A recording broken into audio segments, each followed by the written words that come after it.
In the heart of Berlin, the Germans celebrated their new Chancellor Adolf Hitler. After the humiliation of defeat in 1918, then the disastrous consequences for Germany of the 1929 economic crisis, his promise, "Give me 4 years' time and you will not recognize Germany," was a seductive one and set the stage for a general euphoria. To describe that euphoria, you have to bear in mind the 14 years that have preceded it, years of more or less continuous crisis of a democracy which has been in all sorts of trouble right from the beginning, practically. Economic crisis, political crisis, social crisis, and then ultimately a crisis of the state. There was terrible unemployment. Money had no value anymore. There was a worldwide economic crisis. Germans were very worried, so Hitler was there to save them. Everyone believed in it all. People everywhere were crazy about Hitler. There were hundreds of thousands, half the workforce unemployed. Massive inflation that wiped out the entire middle class, and also the idea that Germany's gross national product lost 40% in the years between 1929 and 1932. And Hitler offered them a solution. He had no party support.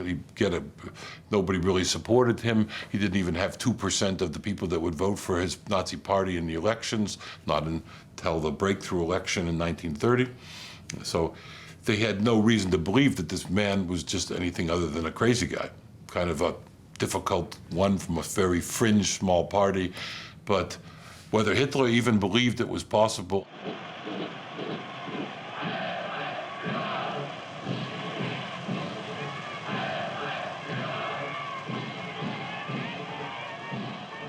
how this complete nobody could come up and then magnetize the German population and much of Europe. Hitler had already built his own myth. He used to rehearse his poses in front of the mirror.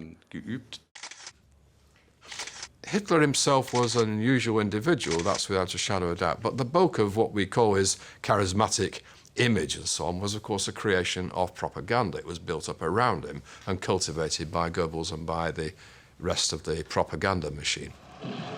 As a doctor of philosophy, Joseph Goebbels saw Hitler's rise to power in 1933 as a dream come true.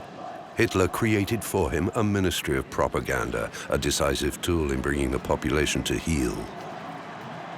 Goebbels passionately supported the cult of Hitler, a myth that would prove very effective indeed. He had 1,300 agents under his command.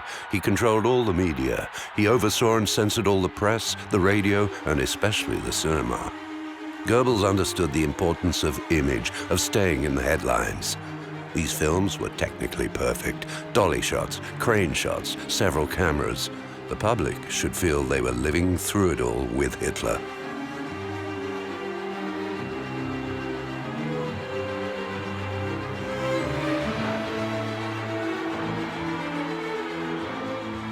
Before 1919, Hitler's life up to then had been one of failure. He ended up basically as a tramp, lived in a men's home in Vienna down till 1913 when he moved to Munich. Then the war came, and Hitler in 1915 already had a sort of ideological motivation in this war, which was cleansing Germany of foreign elements. The key moment was the defeat in 1918, and then comes into contact with the infant Nazi party, a very small organization in Munich, and then gets involved in the Nazi party and soon becomes its star speakers. It will be the duty of any national government to bring about the removal of the Jews altogether. Hitler believes that the Jews betrayed Germany in 1918, that the Jews stabbed Germany in the back, that the Jews are part of an international conspiracy against Germany, that the Jews cannot be loyal or patriotic Germans, that if Germany is ever to be great, you have to destroy the influence of the Jews. Hitler always had that in mind, although most Germans didn't want to believe it. He had no other intention. It was already there in Mein Kampf. When Hitler wrote Mein Kampf, My Struggle, his struggle was against the Jew.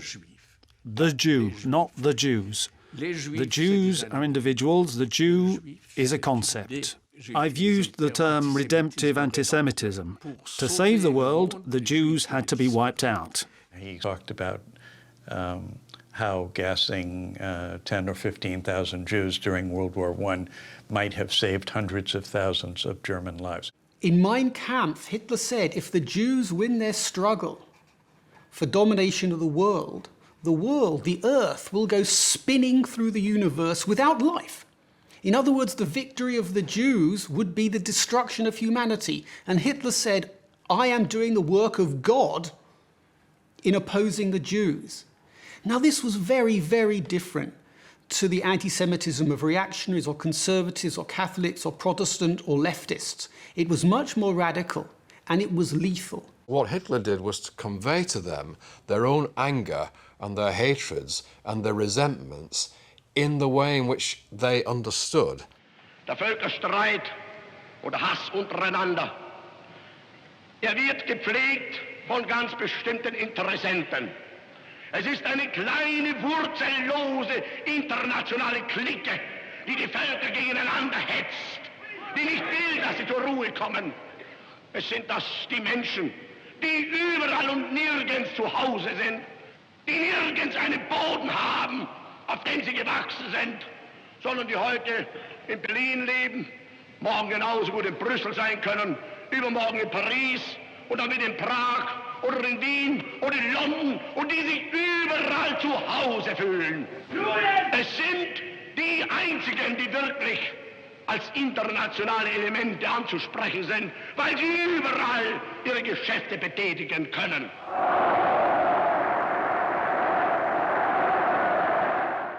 Lurking behind each and every one of their enemies, the Nazis saw just one face, that of the Jewish race. The elimination of the Jews became essential to the salvation of the German nation, and there was an apocalyptic dimension to the vision that Hitler had. Most, I think, wanted to believe at least, that somehow their friends, their neighbors, the country, they would finally come back to their senses and Hitler would be gone.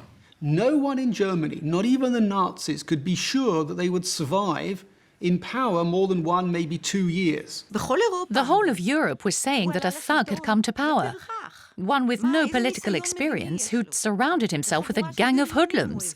Who were these people? What was this party? They thought things would calm down, that it wouldn't last. Small group of men with the most radical hatred of Jews take power. And then they have all the forces of a modern state at their disposal to begin their war against the Jews. The most culturally developed, most intellectually advanced, the tradition with the greatest culture and literature, music, philosophy, and art. The country of Goethe and Schiller became the country of Hitler and Goebbels and Göring.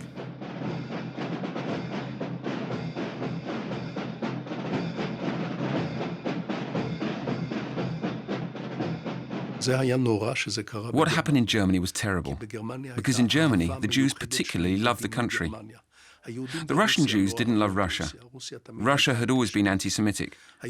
Polish Jews didn't love Poland. Poland had always been anti-Semitic. German Jews loved Germany with a profound love. They wanted to be more German than the Germans.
By 1933, there's somewhere between 500 and 600,000 Jews in Germany.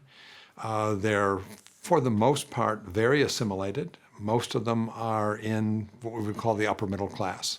They are in business, they are in professions, in trade. The Jews were fully fledged German citizens, and they felt themselves to be German, and the vast bulk of the German Jewish population wanted to be totally assimilated, and they were already engaged in areas such as culture and in the press and so on, and literature. And in these areas, they excelled, of course, then to play a very significant role in the development of all these areas. They were proud to be Germans and couldn't believe that the people that they'd lived with for so many years were somehow gone crazy. Among German Jews, particularly families who had lived in Germany for generations, even centuries, many Jews felt themselves to be Germans of the Jewish religion. So in other words, Germans first and Jews second. My family has been here for hundreds of years. You know, I'm as much German as anybody else is. Just because I'm Jewish, I didn't even, you know, some people say I learned from Hitler that I was a Jew. I didn't think about being a Jew. There was a sense, a perception, that the Jews were not quite German. They were always a little foreign, that they had perhaps too much power, or they were too important in the economy.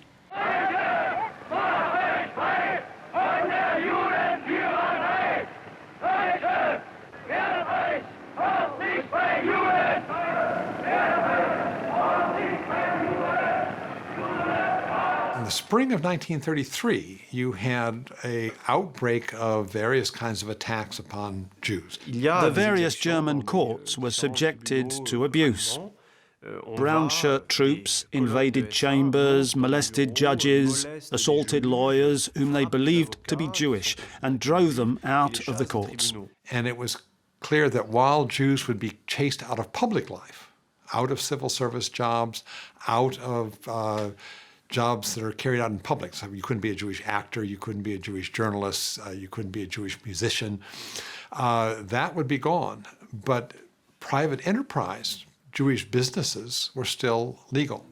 Members of the Hitler Youth are painting stars of David on Jewish shop fronts with the word Jude. It's back to the yellow armband of the Middle Ages. You want to stay home and not have to go out and see it all. Being stigmatized is a hard thing. I wonder how people will react. Will they go along with it? The boycott of the 1st of April 1933 was not the beginning of a massive boycott of German Jewish businesses and professions. No, it lasted for one day and then it was finished. And Goebbels was a little disappointed. Wir wissen, dass es noch eine ganze Reihe Leute gegeben hat, die Some people still shopped at Jewish stores, ja, trotzdem in jüdische Geschäfte gegangen sind und even though there were uniformed guards at the door who forbade them access and took their names. wurde, dass man sich ihre Namen merken würde. Wir wissen, We dass know es from the Taten private diaries of some Jews that many non-Jewish customers behaved towards them in a very touching way that day, bei Anwälten an diesem bringing Tag them besonders flowers freundlich begegnet haben, ihnen Blumen and greeting them vorgebracht haben, openly in the street ostentativ gegrüßt auf der Straße, because they were weil sie against the nicht boycott. einverstanden waren mit diesem Boykott. Ich sage nur so viel, wenn ich das Wort Kultur höre, dann greife ich schon nach meinem Revolver. I am suffocating in the reich of evil, of hatred and of violence. No longer have the strength to breathe this poisoned air. In the coming days, they'll be publicly burning Jewish and Marxist books. It's incredible barbarism. But those who were protesting are already getting used to it, and little by little their indignation is waning. The burning of books in 1933, in May 1933, was a way to show the German people very vividly that there were bad ideas, modern ideas, Jewish ideas that they should stay away from. It wasn't Goebbels' idea. It was the Nazi Students' League. They asked him to come and give a speech. Student demands to cleanse the libraries, to cleanse the universities of Jewish influence. But Goebbels could see this was a fantastic educational exercise. Burning books, burning ideas, that was a way to put down a line.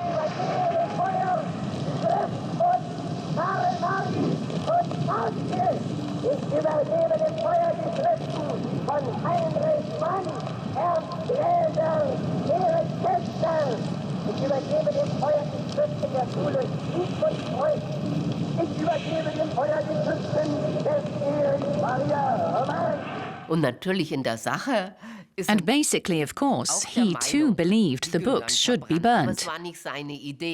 He gave an inflammatory speech. He'd later write that it was his best speech ever. Das Zeitalter eines überspitzten jüdischen Intellektualismus ist nun zu Ende. Und der kommende deutsche Mensch wird nicht nur ein Mensch des Buches, sondern auch ein Mensch des Charakters sein. Goebbels, will auch Goebbels wanted to persecute the capital's Jews and exclude them through every kind of discrimination. It was important for Joseph Goebbels because he was a fanatical anti-Semite. And it was the same everywhere else, whether you look in the music sphere or the cultural sphere. People were prepared to do the work of the regime, and they had their own careers to follow, and Jews didn't fit into the way in which the regime was developing, and the regime was putting pressure on everybody to exclude Jews. So Jews were forbidden to appear on a German theatre stage. They could put on Jewish plays for their own audience, though, a Jewish audience. No great German authors, no German theatre, no German music. By then, Jews were already on the outside of society, and academia was no different to anything else. Most of them became spokespersons for Nazi ideology. In the 30s, there were endless Nazi texts on the Jews, on race, and all of that. They published endless books and articles in the press, German intellectual texts. They were part of the regime, a central part of the regime. The greatest philosopher of the 20th century, by most accounts, was Martin Heidegger. And Martin Heidegger used his position as the embodiment of German philosophy to dismiss Jewish faculty, to get rid of Jewish students, and to see the Nazis as the ultimate expression of German civilization. Then one day it was all over. Heidegger stood up on a chair and declared, "There are no more Jews," and that was it. You can be an intellectual and also a racist, an intellectual and an extreme nationalist, a xenophobe and an anti-Semite. When there's an ideological dictatorship, the weakest part of the population is its intellectuals. They can very easily be manipulated. If you were sympathetic towards Jews, or you showed sympathy towards them, then you invited some sort of retaliation yourself from Nazi hordes, Nazi supporters, and Nazi thugs, and so on. So you could yourself be subjected. So there was an element of fear.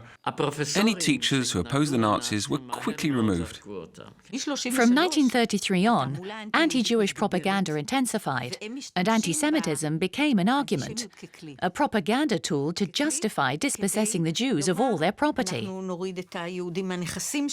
they had a lot of property in Germany. They had factories, workshops, land, houses. We're going to take all that from them. We're going to ban them from all the professions, from all public services. And people like this sort of talk. For instance, if you have a small town and there is a Jewish bakery and a bakery owned by a non-Jew, the Nazi Party pressures people not to shop at the Jewish bakery. The man goes bankrupt, he has to sell at a very low price and leaves for the city. Getting rid of Jews everywhere was very profitable. You got your hands on their property, you took their jobs. Many Germans saw getting rid of the Jews as a great opportunity to solve their own problems and to better their situation. They were prepared to go that far. They were trying to force the Jews out of Germany. The problem was that many other countries did not want to take Jewish refugees. This is the middle of the Great Depression. Everybody has lots of their own poor people. They don't need penniless refugees from somewhere else. The Nazis wanted the Jews to go, but wouldn't allow them to take any property with them. So when they left Germany, if they decided to, they had to basically go totally impoverished unless they had family connections elsewhere. There is a big emigration, a panic. People leave Germany in 1933. Once they realized things could only get worse, they left. And of course, the regime at that time wanted them to leave. Almost 40,000 Jews left Germany between February and June 1933, most of them for neighboring European countries or for the United States. Tens of thousands left Germany. Under the terms of the agreement between Germany and the Jewish Agency, 60,000 arrived in Israel.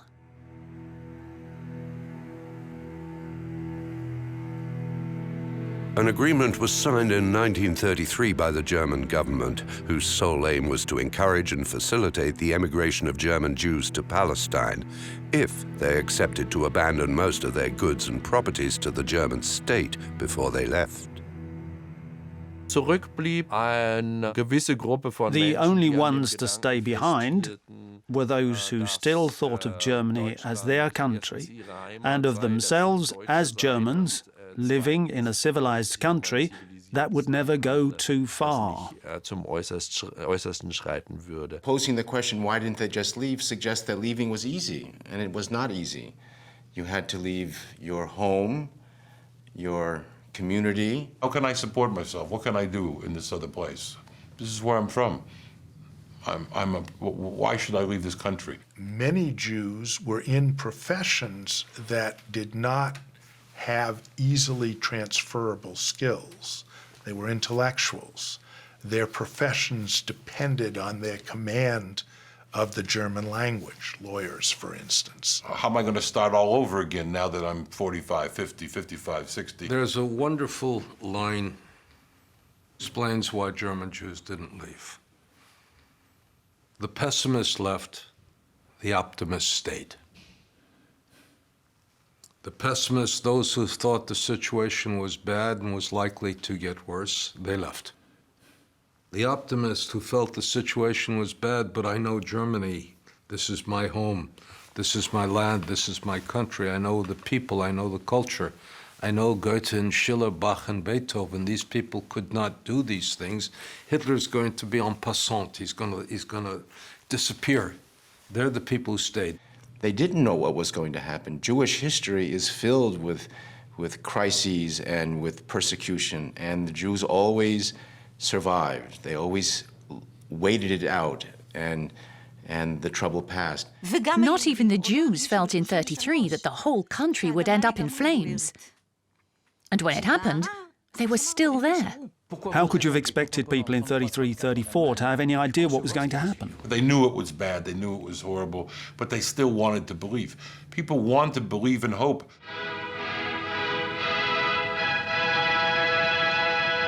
Sie vergewaltigten auch die deutsche Kultur, zersetzten die Literatur, nisteten sich im Theaterwesen ein, verunstalteten die Wissenschaft an den Hochschulen, verunglimpften die deutsche Kunst, machten sich die deutsche Presse hörig, zerstörten das deutsche Rechtsleben und vernichteten unsere Ehrauffassung, vergifteten den Geist der deutschen Wirtschaft, schufen das Glücksrittertum in der Industrie, beuteten den Bauer und Arbeiter aus und würdigten den deutschen Handel herab. Had already 2 years of relentless Nazi propaganda, and the notion that the Jews are a different group, they don't belong in Germany, was now becoming much more firmly established.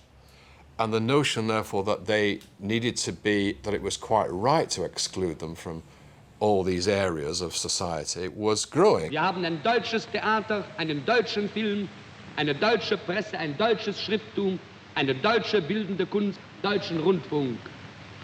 Der früher oft gegen uns vorgebrachte Einwand, es gäbe keine Möglichkeit, die Juden aus dem Kunst- und Kulturleben zu beseitigen, weil deren zu viele seien und wir die leeren Plätze nicht neu besetzen könnten, ist glänzend widerlegt worden. Increasing violence and systematic violence against Jews as Jews across the country really only begins in the summer of 1935.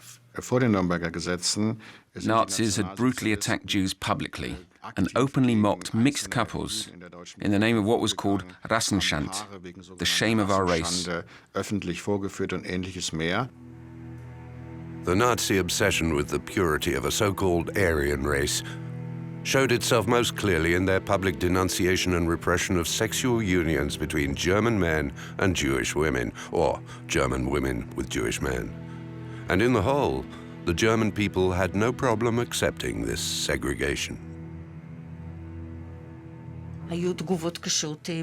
There was some reaction abroad, in England and the United States, but there was no real protest. And there was none from the non-Jewish population of Germany either. As long as they didn't have to see what was happening outside of their own community, everything was all right. Wo war das Minimum an Menschlichkeit? Where did you draw the line for inhumanity? At what point do you have to say, no, that I cannot accept. Every fibre of my being is against it. It's against all the values we've stood for up till now. Humanity, justice and law. Germans were getting more and more used to the persecution of the Jews. Nobody lifted a finger. And for the Germans, this, of course, was the time of the greatest dishonour. There were many local actions where people were confronted with violence, and that happened on a more or less daily basis, that Jews would be thrown out of a swimming pool and so on. They'd be beaten up, some Jews would be beaten up on the street. But you see in 1935 already, in the long period of the wave of anti-Semitism in 1935 that ended up with the Nuremberg laws. There were lawyers at the Ministry of Justice and the Ministry of the Interior in charge of drawing up the law and consulting expert committees on how to formulate it. I tried to define what a Jew was and to exclude certain sections from the citizenship, for Reich citizenship. They consulted lawyers, doctors, legal experts, intellectuals in the field and university professors for help in drawing up the law. To decide who was really a Jew, they even consulted raciologists, experts in the science of race. There is a whole structure, agencies, bureaucrats who are devoted to deciding who is a Jew, who was a Jew from who was not a Jew, and had some other restrictions of marital relations or sexual relations between Jews and non-Jews. They were solemnly proclaimed at the Nuremberg Party Congress of September 1935. Zweite Gesetz ist der Versuch der gesetzlichen Regelung eines Problems, das im Falle des abermaligen Scheiterns dann durch Gesetz zur endgültigen Lösung der nationalsozialistischen Partei übertragen werden müsste. Hinter allen drei Gesetzen steht die Partei und mit ihr und hinter ihr die deutsche Nation.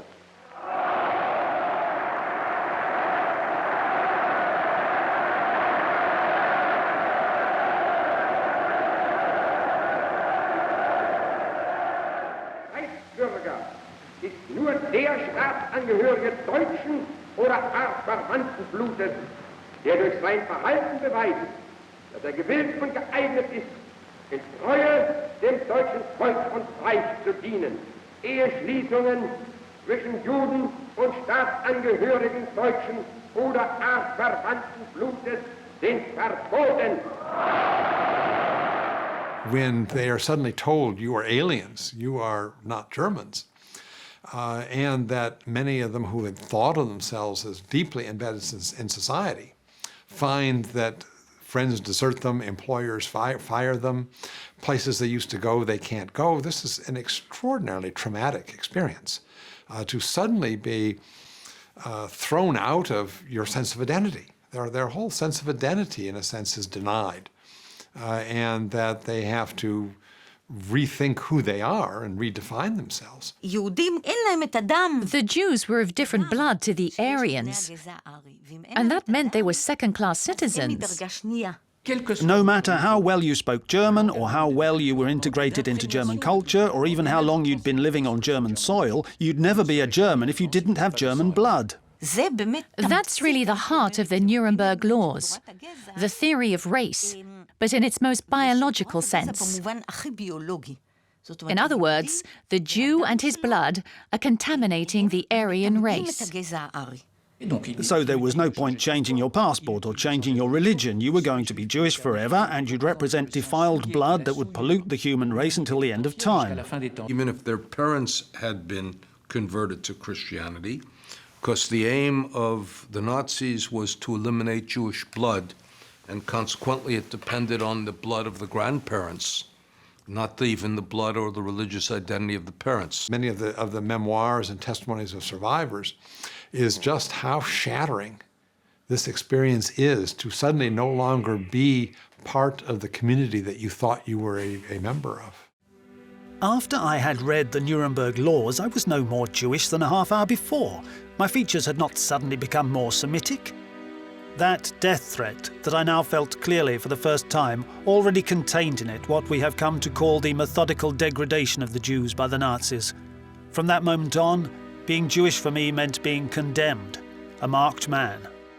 Und mit den Nürnberger Gesetzen scheint es For the majority of the population, the Nuremberg laws offered a bit more order and an end to all the violence and abuse. And most people found that acceptable. aufhörten, und das schien den meisten akzeptabel zu sein. A part of the population was even relieved, even if they weren't actually anti-Jewish. The Nuremberg laws came on the heels of a period of violent confrontations in the streets. In 1935, the figures for emigration declined. Jewish people feel safe in Germany. It may seem incredible. They even believed that the Nuremberg laws would be the end of the worst persecution. And as time went on, anti-Jewish sentiment became more extreme. People appeared indifferent, but behind their indifference, they knew precisely what was happening to the Jews.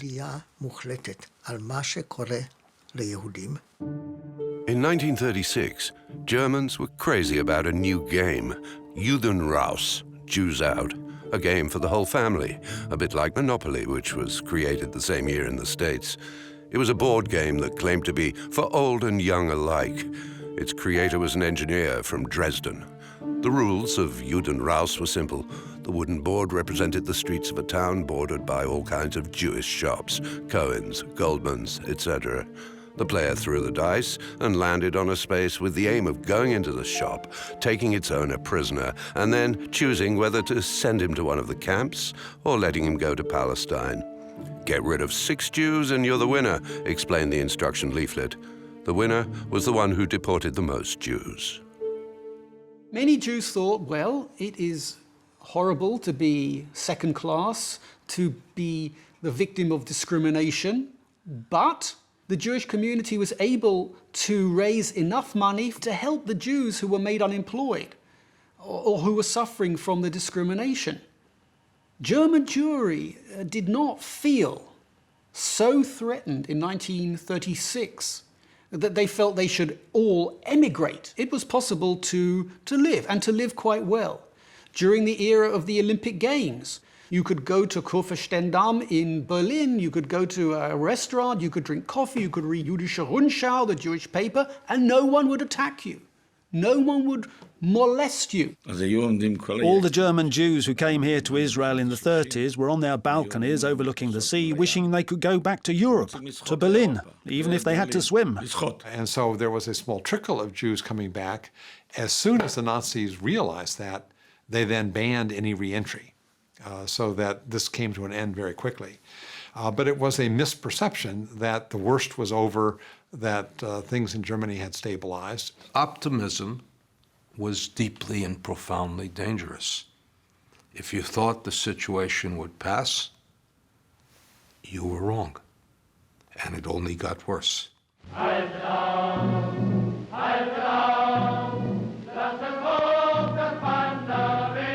The unlimited ambition of Heinrich Himmler propelled him in a meteoric rise from being a humble brown shirt to 10 years later inhabiting the highest echelons of power.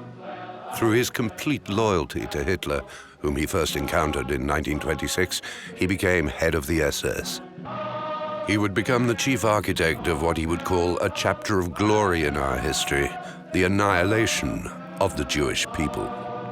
Himmler has become chief of German police. He is Reichsführer SS and chief of German police as of 1936. So all police are under him, and he sets out very concertedly to Nazify and to militarize the regular police. The German police, gradually taken over by the SS, had become just another tool of ideology. Himmler was now the Nazi regime's most powerful man, both chief of the German police and head of the SS. In the party, he'd always seemed like just a minor bureaucrat with no real status. His was a slow and difficult career.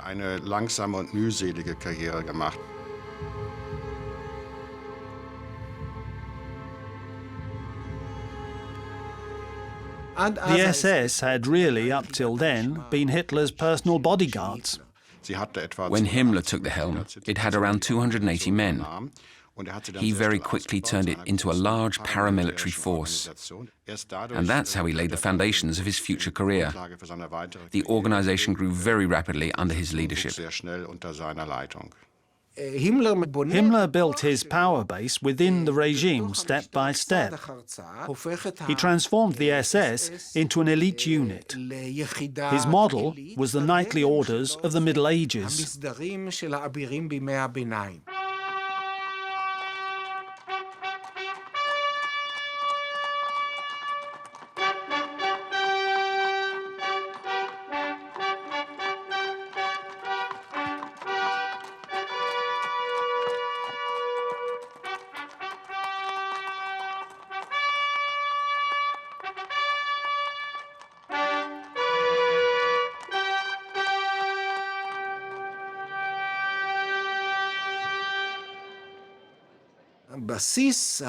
The ideological basis was loyalty to Hitler and to the race.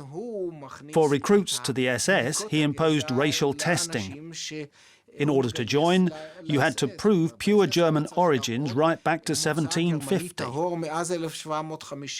That was an example of Himmler's very particular style that he developed to control the SS.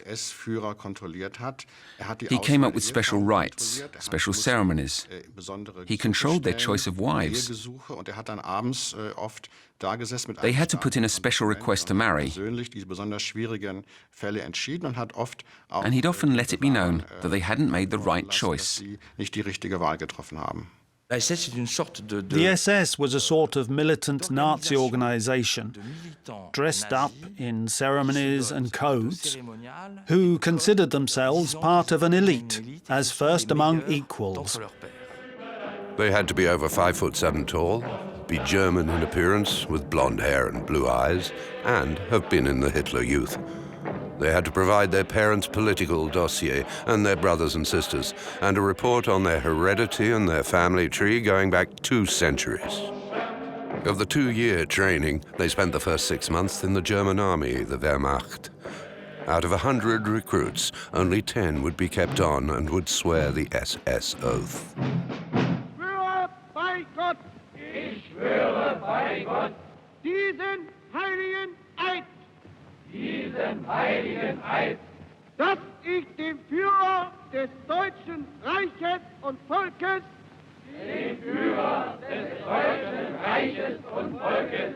Adolf Hitler, The SS uniform was designed by Hugo Boss. The contrast between the idea or the ideal and their physical appearance was now erased. A whole generation of young graduates, mostly lawyers, but also many historians, philosophers and linguists, joined the security services of the SS, which was founded by Reinhard Heinrich. He was a young and very sensitive, artistic man. He played the violin, he was very musical. His father ran a music conservatoire. He was not the kind of speech-making, fist-thumping anti-Semite like Joseph Goebbels. He was rational, scientific, thoughtful. He didn't have any problem with the Jew as an individual. He had a problem with the Jew as the enemy of the Volk, of the Third Reich, as the enemy of the Aryans. Heinrich was in his way an excellent organizer. He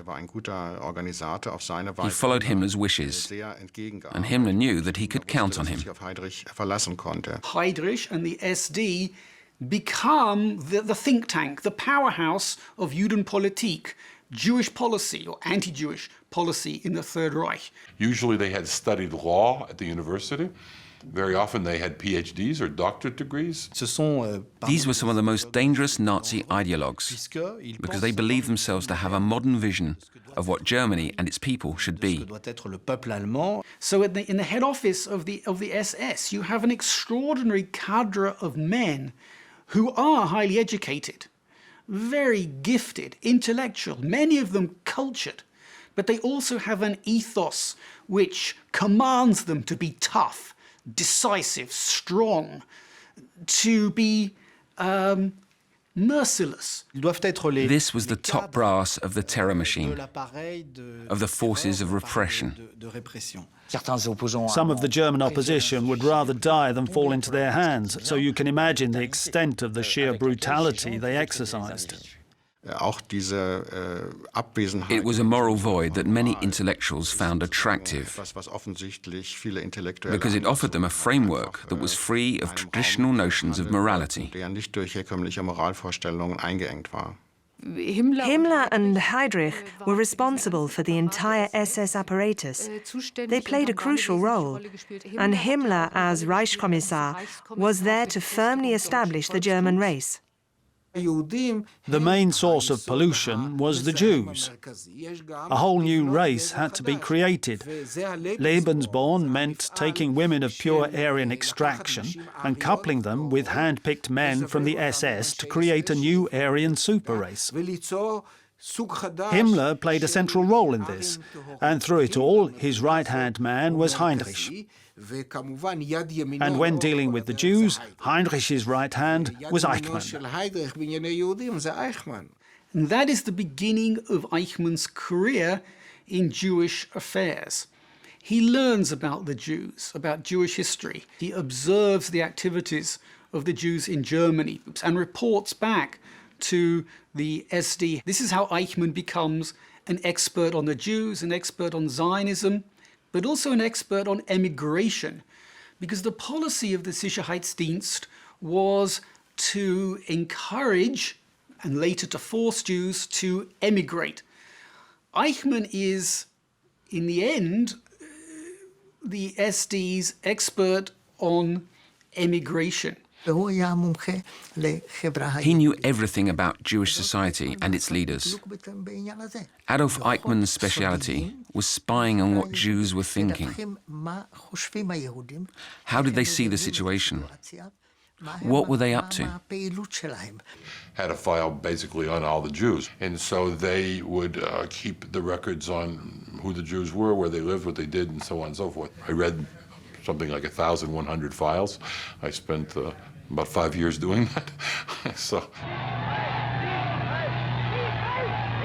On the 12th of March 1938, Adolf Hitler's armies invaded Austria without encountering the least opposition. The country was annexed and became a province of the Third Reich. As an Austrian, Hitler's return to his native land was greeted with wild enthusiasm by the crowds. The reunification of Germany and Austria was forbidden by the Treaty of Versailles. The Western democracies, though, showed no reaction at all. Eichmann goes down to Vienna with the intention of encouraging, forcing Jewish emigration. And in 24 hours, he has a plan. It's a brilliant plan. It's cruel. It's harsh.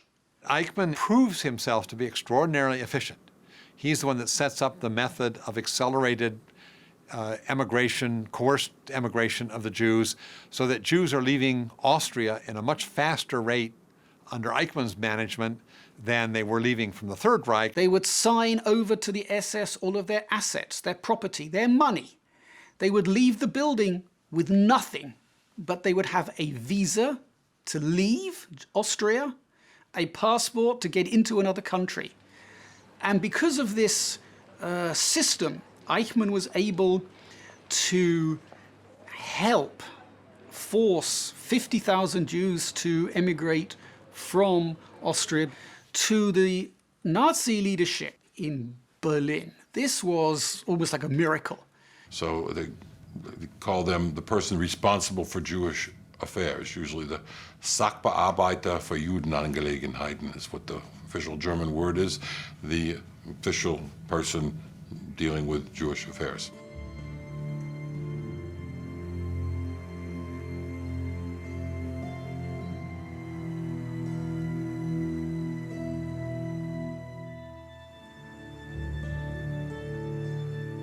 The regime that is established in Vienna sets up a mechanism to strip the Jews of their resources, their property, their assets, their money, everything. When Goering hears about this systematic despoliation, stripping the Jews of Vienna of all of their wealth, he thinks, why not do this in Germany? If we can do it in Austria, we can do it in Germany. And Goering and others see the Jews as a source of money. This is the beginning of the policy of aryanization. From the middle of 1938, it is all taken by the state. And very often it is taken in a violent way. Das fängt dann schon im April 38. It all started in April 1938 and escalated right up until May, with terrible scenes in the streets. Furchtbare Straßenszenen entfachen lässt. All the Jewish refugees, nobody wanted them. But Roosevelt wanted to be seen to be doing something. He was sympathetic to Jews who were being persecuted, but he was reluctant to engage in a big fight with his own State Department or the labor unions about immigrants coming into the United States. There were already immigration restrictions, and so he didn't do much. They just couldn't change all the United States immigration laws. Maybe we can persuade other countries as well to take in more refugees from Central Europe. And so there was a call for an international conference, and this was the conference held at Evian. What finally led to the trap closing on the Jews was the rise of anti-Semitism in Europe, the timid politics of the Western powers, and the closing of their borders.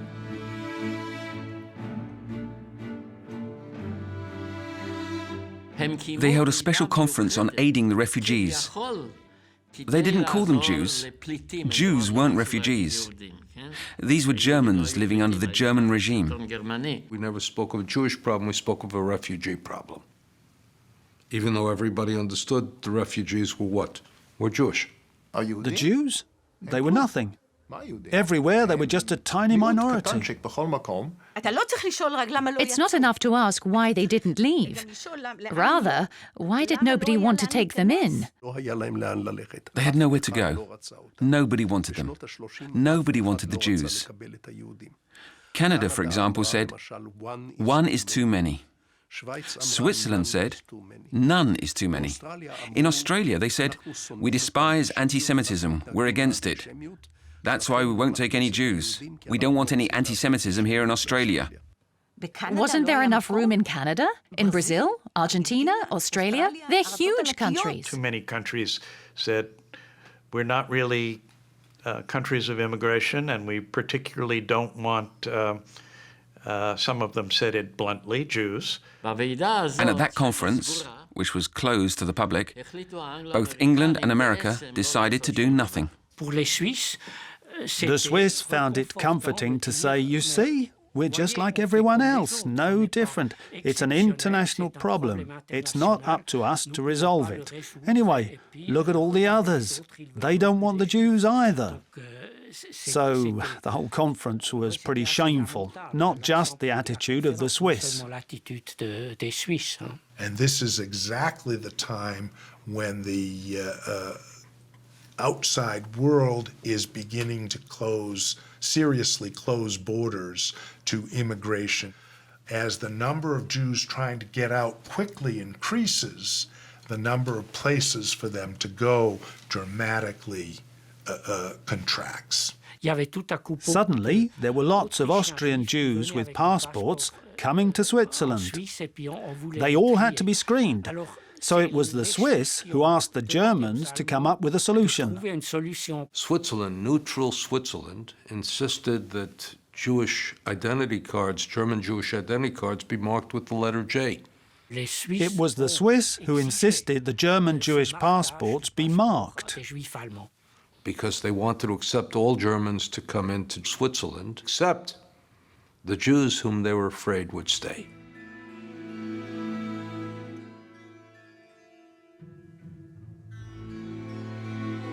Sie haben doch kein Visum.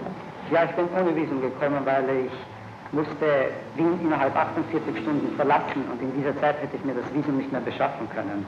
Also musste ich über Vorarlberg, durch Wald und Berge mit meiner Frau flüchten.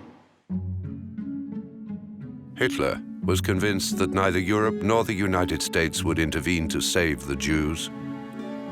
A few days after the Evian conference, he declared, "It is shameful how the democracies dribble with pity for the poor Jewish people, and yet remain stonily indifferent when it comes to actually helping them."